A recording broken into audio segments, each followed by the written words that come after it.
sən təmkinlə səbr et. Doğrusu, kafirlər o əzabın uzaq olduğunu güman edirlər. Biz isə onun yaxın olduğunu görürük. O gün göy əridilmiş metal kimi olacaqdır. Dağlar da didilmiş yuna bənzəyəcəklər.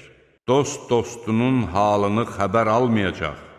Halbuki onlar bir-birini görəcəklər. Günahkar o günün əzabından qurtarmaq üçün fidyə vermək istəyər. Öz oğullarını, həyat yoldaşını və qardaşını, ona sığınacaq vermiş nəslini və yer üzündə olanların hamısını, təki bu onu xilas etsin. Xeyr, bu alovu şöylələnən oddur. Başın dərisini sıyırıb çıxaran bir od. O od çağırır haqqa arxa çevirəni, ondan üz döndərəni və mal-dövlət yığıb saxlayanı.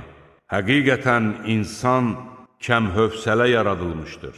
Ona bir pislik toxunduqda özündən çıxır, bir xeyir nəsib olduqda isə xəsislik edir. Namaz qılanlar istisnadır.